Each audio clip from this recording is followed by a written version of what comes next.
Hello, and welcome to Spurbs Herbs, episode 113. We're going to be talking about a very interesting herb, and so let's get into it. Today, we'll explore another quite important Chinese herb, Huang, Scutellariae Radix, or Baical Skullcap root. This herb is in the Chinese medical subcategory of herbs that clear heat and dry dampness under the category of herbs that clear heat. As one of the, quote, 3 yellows, it is commonly used and useful herb for clearing heat and draining damp in the upper burner, as well as many uses in pregnancy, including calming the fetus. And as usual, we're exploring something a little different. We're going to be discussing butt breathing. What? Please join us for the scintillating episode. Before we get into that, I just want to say we're winding down this amazing special for our courses. I want you to get in there at the last chance. If you use them for continuing education, professional development, or just for your own edification, we're offering 50 hours of courses for an unbelievable price. Normally, this would cost $750.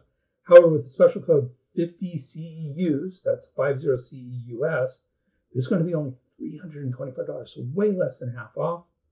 Plus, you get a free signed copy of one of my books, just pay for shipping and handling.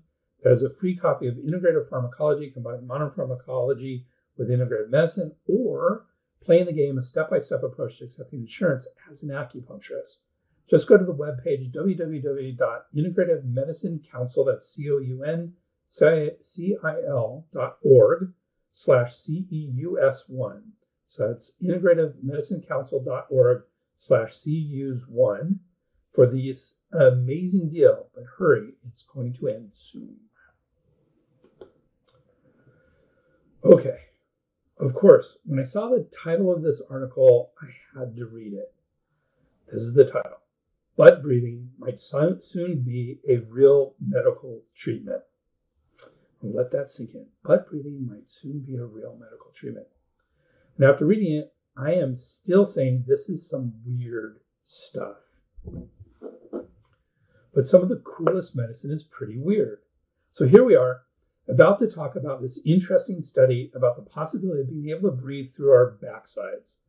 Please stay tuned. It is even more interesting, practical, and useful than you might think. It all started, like many things these days, with COVID-19. During the pandemic, lots of people were put on ventilators to help them breathe. Ventilators are dangerous and can damage the lungs, especially if they're already partially damaged. And in many parts of the world, ventilators are not readily available. The Cincinnati Children's Hospital Medical Center team wondered if there were alternatives, and they took their inspiration from the humble loach, a freshwater bottom-dwelling fish found throughout Eurasia and northern Africa. The loach, along with sea cucumbers, employs intestinal breathing, i.e. through the anus, rather than gills, to survive under hypoxic or low oxygen conditions, thanks to having lots of capillary vessels in its intestine. The technical term is enteral ventilation via anus, or EVA. The fact that there is an animal that can do this is fascinating in and of itself, but the team took it a step further and wondered if this could happen in mammals and possibly humans. Another researcher at Cincinnati Children's Hospital, Leland Clark, had created a possible form of artificial blood, a perfluorocarbon liquid called oxycyte. The team decided to see if oxycyte could be used to allow oxygen absorption from the anus. They tried 2 approaches. They administered oxygen gas or a liquid oxygenated perfluorocarbon intraanally to rodents and pigs. They then induced respiratory failure and evaluated whether either of these methods were effective. They found, surprisingly, both methods were able to prevent respiratory failure without major complications. Think about this for a minute. These animals who have lungs were able to absorb oxygen from the large intestine and prevent problems from lack of respiratory oxygen. Well, this may seem super weird on the surface, and it is, Both the lungs and the large intestine have massive amounts of capillaries designed to exchange molecules with the blood. So now the question is, can this help humans? And I love what Christine just said. Lung and large intestine are connected in Chinese medicine. So there is that connection. Interesting. Which I always thought was one of the weakest of the yin-yang connections, organ connections. But there you go. Okay. So the question was, can this help humans? And the answer is maybe. We're not sure yet. The first human experiment has occurred. They dosed 27 men with non-oxygenated, so no oxygen, perfluorodecaline via the anus, and asked them to retain it for an hour as the dose was increased from 25 to 1,500 milliliters. So for those of us who are not into milliliters, 25 is about an ounce, all the way up to about a quart and a half, a little bit more than a quart and a half. 20 men out of the 27, that doesn't seem like a lot to me. 20 men completed the experiment, and except for temporary bloating and abdominal discomfort, had no other adverse effects. This was an initial test for the safety of the procedure. Next, they will look at the effectiveness of the procedure and whether or not oxygen can be absorbed. This all just happened, by the way, in the last year, so they're still working on it. This is some interesting stuff and can maybe one day save lives and prevent damage to the lungs. Stay tuned for more on this. If I hear anything else on this, you know I'm going to talk about it here at Superbs Herbs. This is just the most interesting thing. I've read some very interesting medical things. This is really interesting to me. I don't know why. Maybe it's my period, I'm a male and I have some weird thoughts. But anyways, there you go. Interesting stuff. Okay, so that's butt breathing. Let's move on to something a little bit closer, the three yellows. With that as a little amuse-bouche, let's talk about today's herb. We have discussed the three yellows before, but it's been a few years, so we're going to discuss it again. Our herb of today, huáng, is one of three herbs known as the three yellows or san huáng. Besides huáng, Scutellariae Radix, these three include huang lian, Coptis rhizoma, and huang bai, Philodendron cortex. All three herbs are in the clear, damp, heat category of herbs and are bitter and cold. They're often used together both internally and externally to treat heat toxins with dampness.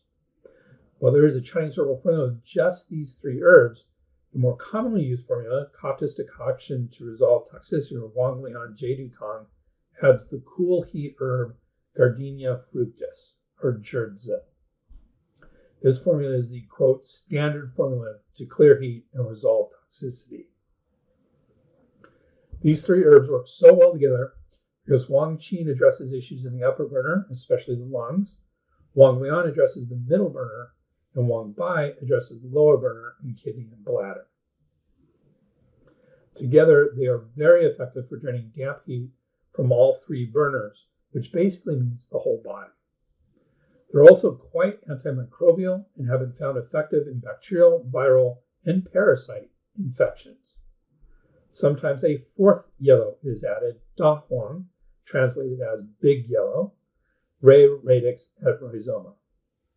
This is a purgative herb that is also bitter and cold and has similar functions as the three yellows, and more functions as well.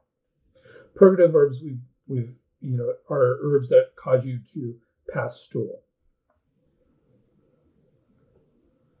According to Dr. Sam Liang, the combination of huáng, huang lian, rhizoma coptis, and da huang, radix et rhizoma, Ray, such as found in San Huang Tang, three yellows decoction to sedate the epigastrium, used as a gargle, is very effective to treat sore throat and stomatitis, that's inflammation of the mouth, in HIV patients.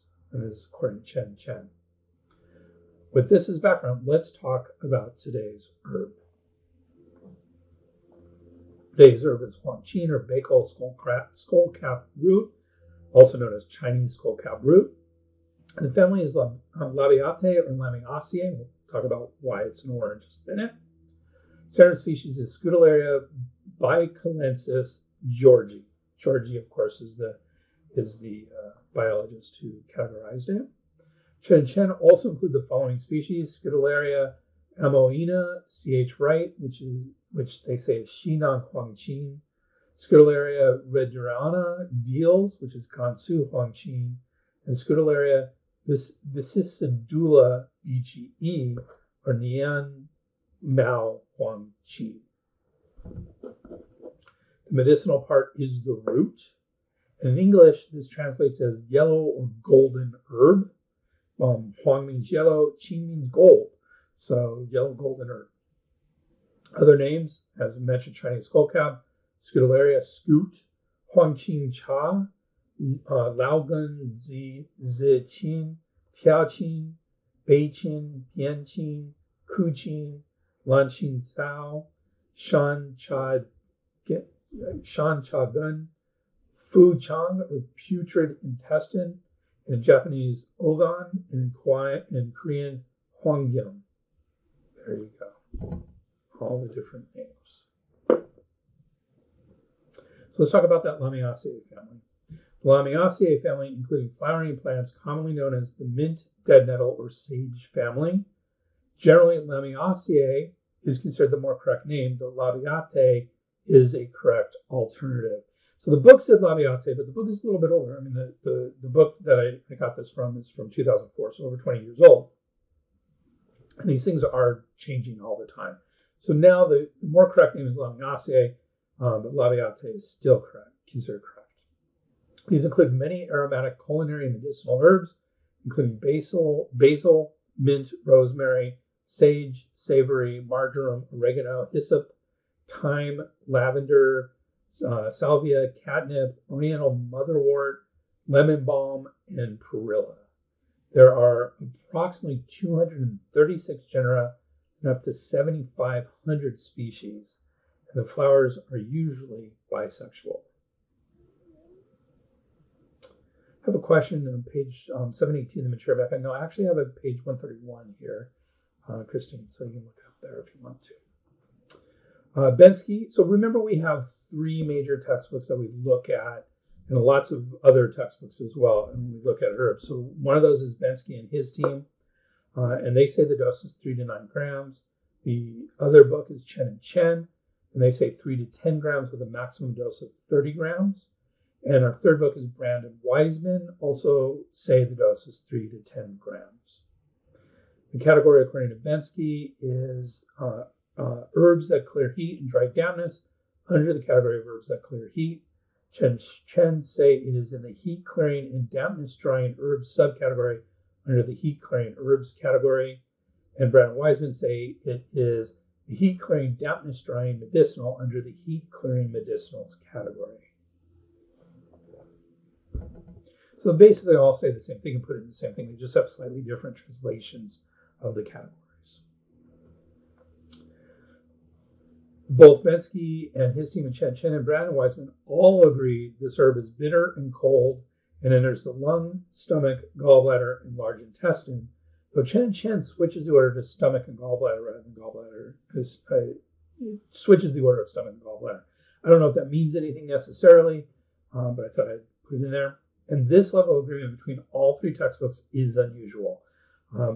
We see this sometimes in the older herbs, and this is an older herb. We're going to talk about that in just a minute. But it's usually there's a little bit of difference between these textbooks. And here's the history, so we'll see why it's an older. Both Bensky and Chen say the original source for this herb is the Shennan Ben Sao Jing, or the Divine Husband's Classic of Materia Medica, written in the 2nd century CE. We talk about this book a lot because it is the first book written on individual herbs, and if that is existing. There may have been other books, but we don't have them at this point. This is existing, and it covers a lot of herbs, about 100 herbs at least, maybe more like 200. And so if an herb is in this book, it is amongst the oldest herbs known to Chinese medicine. So that may be why there's no discrepancy between the 3 textbooks. So let's talk about this category of herbs that clear heat. So according to Bensky and his team, heat in traditional Chinese medicine refers not only to febrile disorders or problems attributable to the invasion of pathogenic heat, but also to any condition that presents with heat signs: dry throat, red face, red eyes, dry stools, dark and scanty urine, yellow tongue coating, rapid pulse, and sensation of warmth in the 5 centers, quote unquote, 5 centers. These 5 centers are the soles of the feet, palms of the hand, and the sternum. Heat can be found in either the exterior or the interior. Exterior heat presents with fever, chills, headache, thirst, moderate sweating, and a floating rapid pulse. Interior heat presents with fever without chills, dry mouth, thirst, irritability, scanty and dark urine, yellow tongue coating, constipation or diarrhea, and abdominal distension. The herbs described in this category are used for treating interior heat.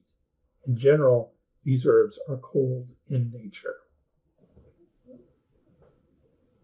So that's the overall category that this herb is in. The more specific is the subcategory, and that's herbs that clear heat and dry dampness. And Bensky discusses this subcategory. The herbs in this section are primarily used for patterns of damp heat, such as dysenteric disorders, urinary difficulty or pain, jaundice, furuncles, and eczema. Most of these herbs have bitter and cold properties, which act to clear heat and drain dampness. Clinically, the herbs in this section are often combined in prescriptions with those that drain fire or clear heat and resolve toxicity. Because of their cold nature, they should not be used in cases of spleen or stomach deficiency, especially not long term. So good quality. According to Bensky and his team, good quality consists of big, golden, yellow, full roots with few, if any, withered areas in the center. Roots with a withered, hollow center or pieces that are broken up are of inferior quality. Bluish-green roots reflect improper processing, which can result in a low content of glycosides. We're going to find out glycosides are an important constituent. Best quality is wild-crafted Scoot King or Qin Huang from Chengde in Hebei province, followed by Ziqin Tiao from Shandong. Chinese medicinal identification and illustrated approach says Huangqin in general should be conical, curved, externally brownish yellow or deep yellow with a slightly bitter taste and a faint odor. And superior grade roots are large, firm, and yellow. Chinese medical actions. According to Bensky and his team, Huangqin clears heat and dries dampness, a major herb for damp heat in the stomach or intestines, which manifests as diarrhea or dysenteric disorder, damp warmth, which presents with fever, stifling sensation in the chest, and thirst, but with an inability to drink, or for damp heat, lower burn with painful urinary dribbling, an auxiliary herb for damp heat jaundice. So that's all one function, clears heat and dries dampness. Next function is clears heat and resolves toxicity, especially in the upper burner, for heat patterns with high fever, irritability, thirst, cough, and expectoration of thick yellow sputum, or hot sores and swelling. For the swellings, for the latter, it can be applied topically or taken internally.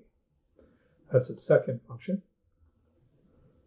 Its third one is clears heat and stops bleeding, for internal heat from excess causing the blood to move chaotically. Symptoms include vomiting or coughing of blood, nosebleed, and blood in the stool. So question, what is meant by hot sores?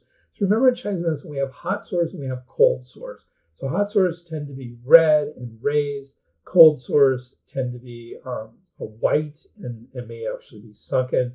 So it's just a difference of the type of sores that we're talking about here. So this is going to be good because it's cooling. It's going to be very good for hot sores rather than the cold sores. It might actually make the cold sores worse. So that's what we mean by hot sores. Okay. So third function was clear heat and stop bleeding. Yes. So something like a boil or inflamed acne. Yes, if it's red, it has to be red. Exactly. Okay. Our third function, clears heat and calms the fetus. Pacifies the womb when the fetus is restless or kicking excessively due to heat. And the final function is sedates ascendant liver yang for such symptoms as headache, irritability, red eyes, flushed face, and bitter taste. in the mouth. Brandon Wiseman say it clears heat and dries dampness, drains fire and resolves toxins, cools the blood and staunches bleeding, and eliminates heat to quiet the fetus. So very similar to what Bensky says. The Shenong Bensao Jing, or Divine Husband's Classic of the Materia Medica. Remember, this book is the first book, and it tends to often has different functions than the modern functions, and sometimes put in some more esoteric aspects like magic and spirits and things like that. I don't think it does here, but so that book says this is a middle class herb. This book classifies herbs as superior, middle, or inferior class herbs. Middle class herbs mean that they're safe but should only be used in cases of conditions, while superior class herbs can be used all the time to help health, and inferior should only be used if necessary. So this is a middle class herb. It is bitter and balanced. It mainly treats various kinds of heat, jaundice, intestinal afflux, diarrhea, and dysentery. It expels water, precipitates, i.e. freeze, blood block, and treats malign sores, flat abscesses, erosion of flesh, and burns. The Shenong Bensao Jing has a footnote discussing the interface between this text and modern uses of Huang. Quote, Scutellariae clears heart fire, drains lung fire, and treats upper burner heat, skin heat, and all other kinds of heat in both the interior and exterior. This is why the text says it mainly treats various or all types of heat, jaundice, intestinal afflux, and diarrhea. It also disinhibits the qi in the chest and disperses the phlegm above the diaphragm. When there is lung heat cough with copious phlegm and foul smell in the throat, it is the right medicinal to choose. Glomus fullness below the heart is due to heat. Therefore, Scutellariae is also prescribed for it. Besides, it is an important medicinal for women's diseases. Postpartum, it may nourish yin and abate yang, while during gestation, it may quiet the fetus. Loss of blood due to heat or postmenopausal recommencement of menstruation caused by blood heat also requires Scutellariae.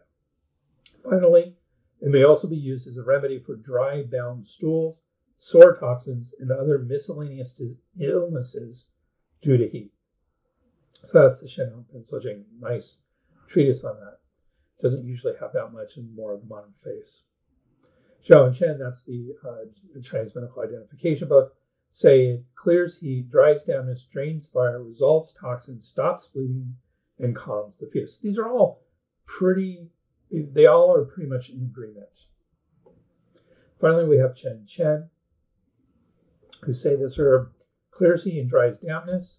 Huang Radix Scutellariae treats a wide range of heat-related disorders characterized by fever, abdominal fullness, poor appetite, nausea, sensations of heaviness, thirst with no desire to drink, a red tongue with greasy yellow coating, and rapid, slippery pulse. It clears heat and sedates fire. It clears heat and eliminates toxins. Huang is commonly used for disorders of the skin, eyes, throat, ears, and nose. It cools blood and stops bleeding. It calms and stabilizes the fetus.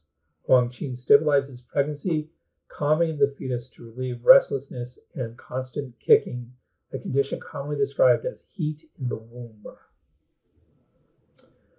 Preparations. Bensky and his team discussed 6 types in preparations for this herb. Bland Scutellariae are Dan Huang. This is another name for unprocessed Scutellariae. It is usually washed, soaked in cold water, and sliced when softened. This is the form that will be dispensed if no special instructions are given. Young Scutellariae roots are Zi Huang. This herb is solid in form, green on the inside and yellowish on the outside, with thin, soft rootlets. It's also known as twig Scutellariae, Tia Huang, or soft Scutellariae, Nen Huang. Young Scutellariae is considered to be the best quality. Because of its solidity, was traditionally thought to be heavier and more sinking in nature than the other forms. It enters the arm-yang brightness channel and therefore tends to drain the large intestine and lower burner of fire. Dried Scutellariae roots are huáng. This herb is hollow in form, black on the inside and brownish yellow on the outside, with hard rootlets that resemble rotten wood. This is also called sliced Scutellaria or pian huáng. Traditionally, due to its empty center and consequent lightness, dried Scutellaria was thought to ascend and enter the arm greater yin channel. It therefore tends to clear and drain lung fire and release externally contracted heat. Dry fried Scutellaria or chao huáng. Here the herb is dry fried over a moderate flame until the surface is slightly charred. This has the effect of guiding its actions to the blood level. It is especially appropriate for lower burner heat or for disturbed fetal qi during pregnancy. This method of preparation also moderates the herb's cold nature, thereby moderating the ill effects of excessive bitterness and cold on the stomach and spleen. Wine-fried Scutellaria jiu chao huáng. This is also called wine Scutellaria jiu qing. The herb is soaked in yellow rice wine and briefly dry fried or baked with moderate heat, then dried in the open air. The wine helps the herb's actions ascend and strengthens its ability to clear and eliminate damp heat from the upper burner. For example, Zhu Danqi, who's a very famous doctor, recommended combining wine-fried Scutellaria with Angelica dehurica radix or Baical as a powder to be taken with green tea for pain in the eyebrow and eye socket associated with wind heat and phlegm. Finally, we have charred Scutellaria huáng tan or scorched Scutellaria jiao huáng. The herb is dry fried over a high flame until the surface is thoroughly scorched brown with black edges while still retaining its original shape. The scorched Scutellaria is still able to cool heat, but can now also stop bleeding. It is therefore appropriate whenever heat in the blood causes the blood to move chaotically and hemorrhage. Chen and Chen says use the fresh form to clear damp heat in the intestines, the dried unprocessed form to clear heat and remove toxins, the dry fried form to calm the fetus, the steamed with grain-based liquor form to clear lung heat, and the charred form to stop bleeding. So that is much more succinct, not as detailed, but much more succinct than what Bensky and his team said. So very similar uses though. Western uses of this herb. The PDR for Herbal Medicines does not have an entry on this herb. It does have an entry on WebMD, which primarily supports its use within the Chinese medical system. An entry from Memorial Sloan Kettering Cancer Center also primarily references its Chinese medical functions. In other words, given its patterns of uses and cultivation, it really is only cultivated, only grows in Asia. This appears to be a primarily Chinese medical herb, so it's not really used in Western herbal traditions that I can find. Bensky and his team has, as usual, a great commentary about this herb. Bitterness dries dampness, and coldness clears heat.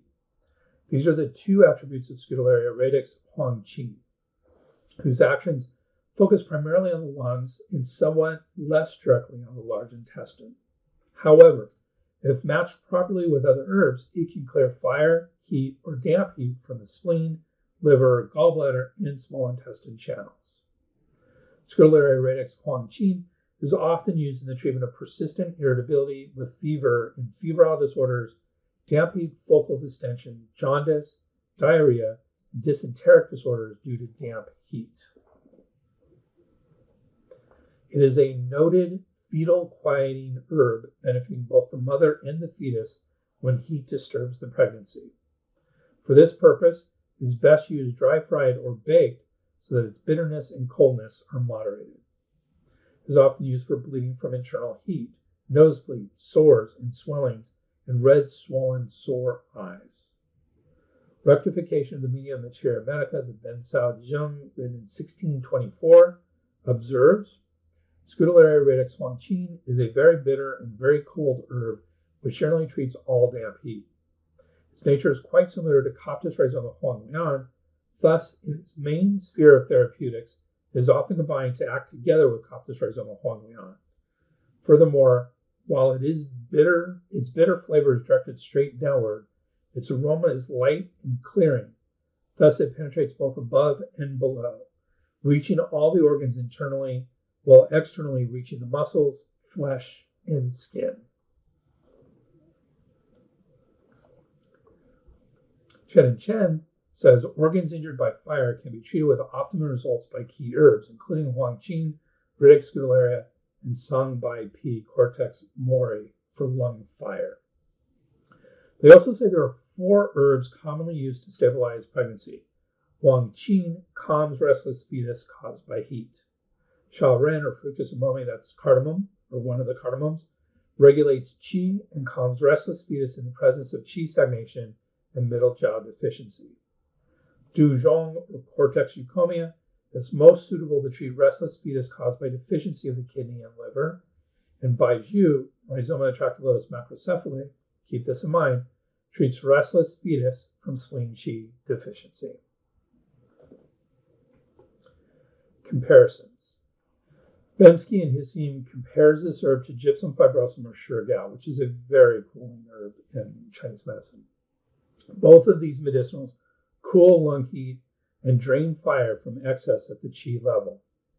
Scutellariae Radix Huang is bitter and cold and focuses on clearing heat and drying dampness, but it also cools the blood to stop bleeding and quiets the fetus when heat disturbs pregnancy. By contrast, gypsum fibrosum shurgao is acrid, sweet, and very cold. It focuses on cooling, releasing, and venting heat in the muscle layer. Its strongest suit is its ability to eliminate heat so that fluids can regenerate. Its sphere of influence is primarily qi level heat from excess and drying heat in the lungs and stomach.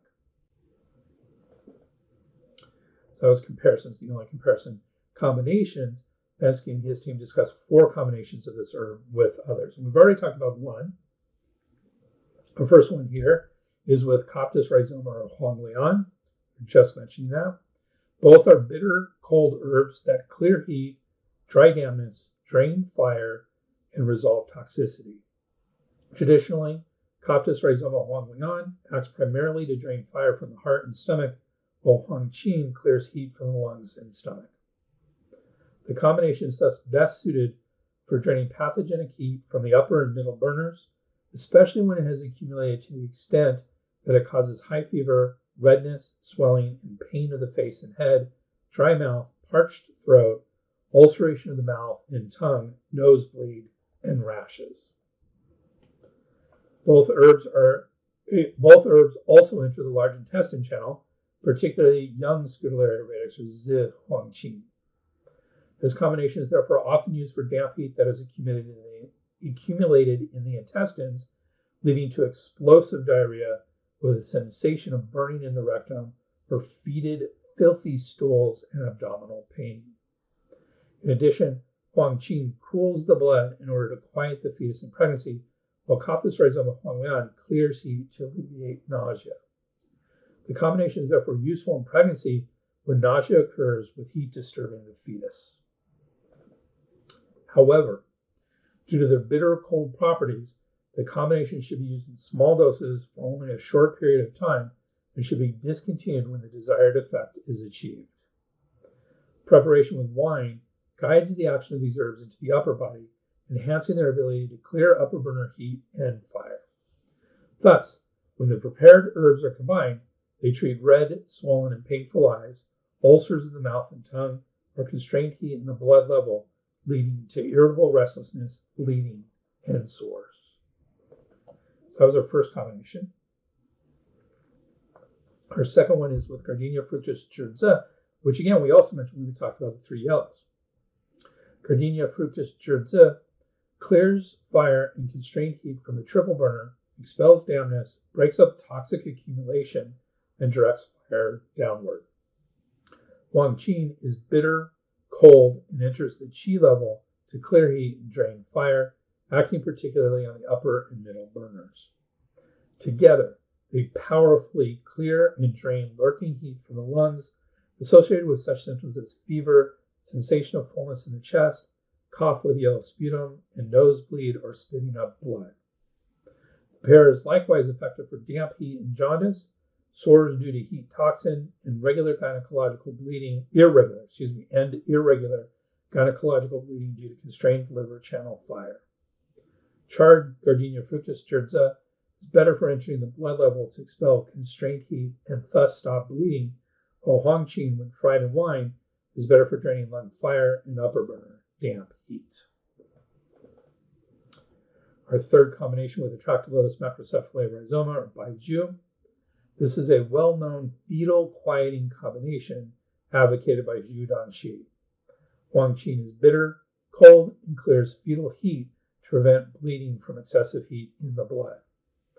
Atractylotus macrocephalae rhizoma Baiju is bitter and warm, which enables it to dry dampness, but it is also sweet, which tonifies the middle burner and thereby enables the spleen chi to control the blood. This pair of herbs thus pursues two avenues for stopping bleeding in early pregnancy, reducing the heat to quiet the blood and strengthening the spleen's ability to keep the blood within the vessels. And our fourth combination is with Paeonia radix alba, or Baical, that's white peony. This combination was first cited in a formula from Discussion of Cold Damage. So we talked about the first book on existing on individual herbs. The Discussion of Cold Damage is part of the first book found that we have on formulas. So this is one of the first books on formulas. So the combination was first cited in a formula from Discussion of Cold Damage, Scutellariae decoction Huang Tang, to treat dysenteric disorders with abdominal pain due to heat entering the interior. Huang is bitter and cold and drains heat in the large intestine, while Paeonia radix alba, or Baical, is bitter, sour, and cool, moderates urgency, stops pain, and augments the yin blood. Together, the bitterness drains while the sourness restrains, thus eliminating pathogenic heat while it restrains and moderates excessively urgent intestinal movement. Generations of physicians have used this combination as the foundation upon which to design prescriptions for painful dysenteric disorders due to heat. It is also, however, a common gynecological combination used for cooling heat while nourishing the blood, particularly during pregnancy, as Huang is noted for quieting the fetus when it is disturbed by pathogenic heat. Paeonia radix alba Baical cools and nourishes the liver blood in yin, while Huang cools heat in the blood aspect. Thus, this combination is used together with other herbs for disorders such as liver heat accosting the spleen and stomach in early pregnancy, leading to severe nausea and vomiting. Those are our four combinations in Bensky's. Contents of Huang. According to Bensky and his team, the contents of this herb include flavonoids such as bicalene,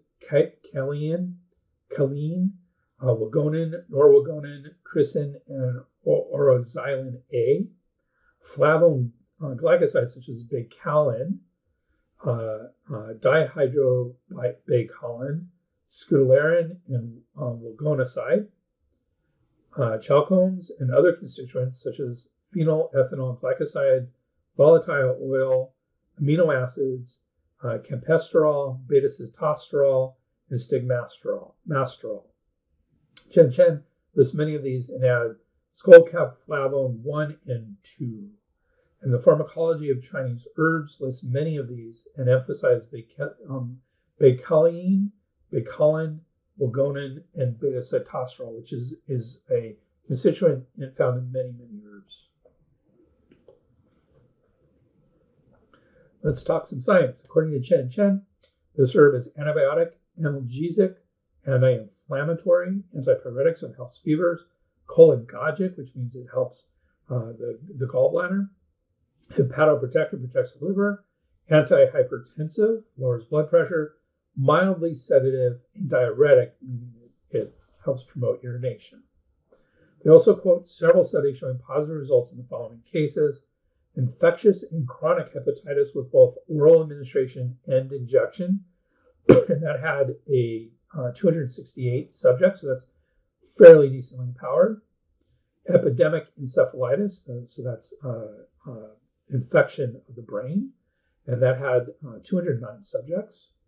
As a preventative in epidemic scarlet fever, and this had an N of 1,577, so very large, but it's hard to show it as a preventative. So even that number, even though it seems large, I think it's kind of small to kind of determine if it's a preventative in epidemic scarlet fever. But there you go. That's just me sensing. Can be helpful in hypertension. This had an N of 51, so that's relatively low powered. Don't know. Remember, we're always looking between 30 and 40 minimally, just to make sure that we can apply population statistics. So this is just a little bit above that threshold and is relatively small in showing that it helps hypertension. And then it was also shown to help trachoma, which is a chronic bacterial eye infection caused by chlamydia trachomatis. So trachoma using baicaulin. So that's not really the herb; it's a constituent of the herb, and it's considered one of the main constituents of baicaulin. Ophthalmic solution. So in other words, they were putting drops in the eyes, and that had an N of 128. So again, not minimal, but not huge, but not bad. Memorial Sloan Kettering Cancer Center says preclinical data suggests that compounds in S. baicalensis cause apoptosis, that's programmed cell death, in various cancer cells and protect against doxorubicin-induced cardiotoxicity.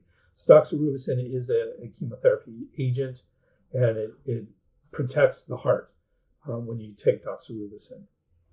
However, both S. baicalensis root and its main flavonoid baicaulin appear to have dose-dependent pro- and anti-angiogenic effects. So angiogenic means it promotes angiogenic means more arteries going to it. So when a cancer develops, it needs a lot of blood flow in order for it to grow. So one of the things a cancer tumor will do is be angiogenic. It will promote arteries to form.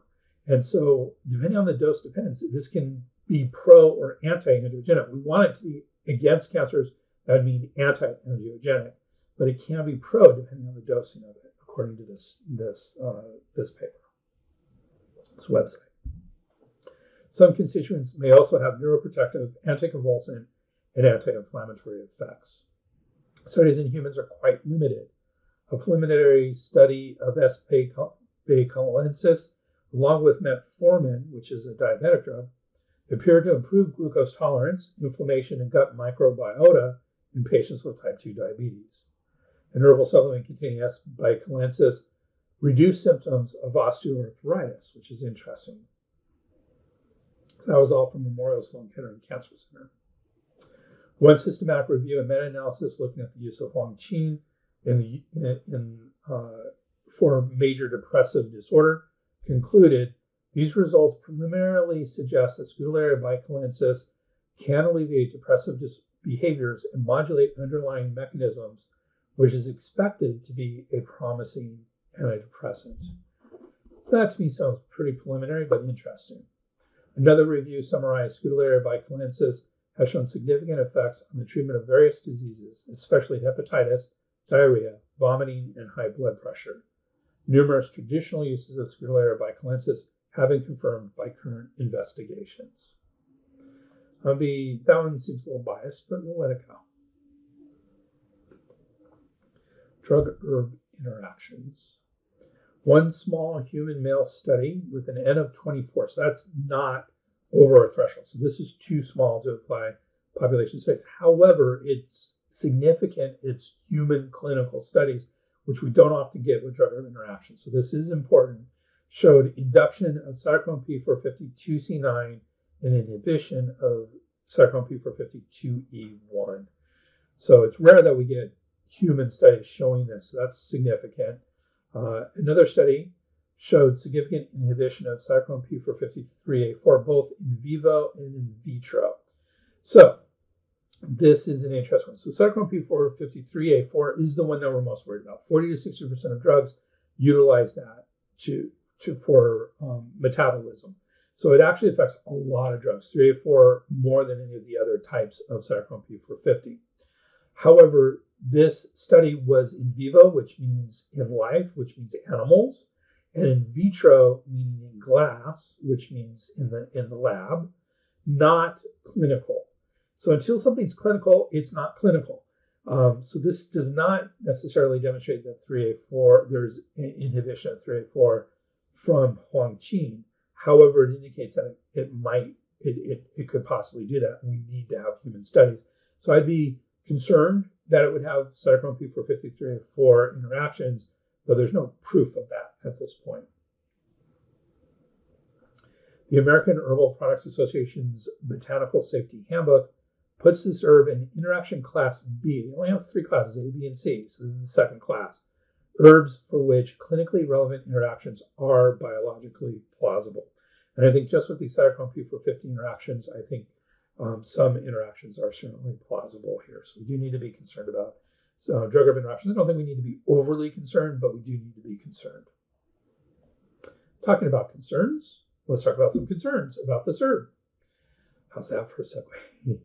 Bensky and his team say under cautions and contraindications, contraindicated in cases of cold from deficiency of the spleen and stomach. Under toxicity, they say there are some reports of side effects after taking the preparation orally or as an injection. Symptoms include discomfort in the stomach and diarrhea. The following allergic reactions have also been reported: flushing of the skin along with vesicles or macular erythema redness, mainly in the face and on the exposed areas of the limbs.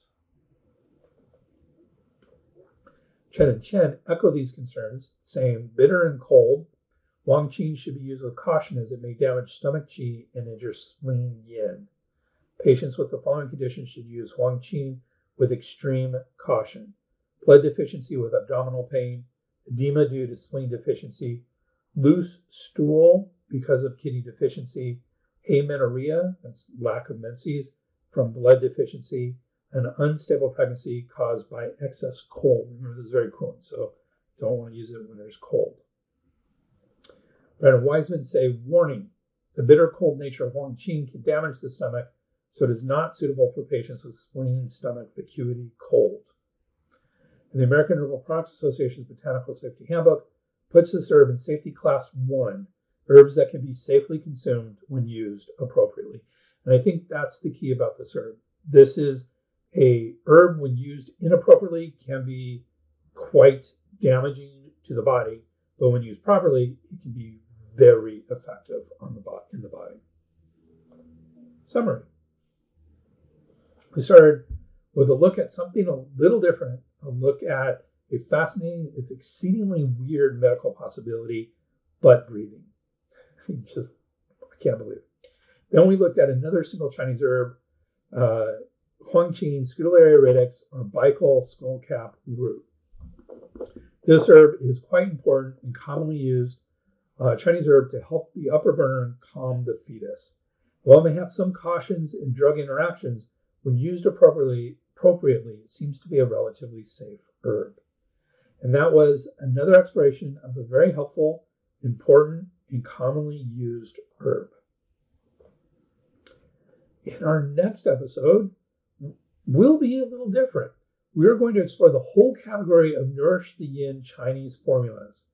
These formulas are used when the body fluids and essences are damaged, such that yin becomes deficient and yang relatively excessive. We're going to figure out what all that means. This can become more prevalent as we age and can affect women, especially menopausal women, more than men. And as usual, we'll be adding something a little different. It's going to be another elevating discussion of herbs, so please join us in 2 weeks. I'd like to say thank you very much. If you like this podcast, please do us a huge favor. Either subscribe or in your favorite podcast app, or give us a 5-star rating. We appreciate either one of those and appreciate you just even thinking about it. Thank you. And don't forget our amazing continuing education deal at www.integrativeMedicineCouncil.org/CEUS1. You can always get in touch with me at drgreg@spurbsherbs.com or our website, www.spurbsherbs.com. And as usual, we have a good bibliography. Thank you.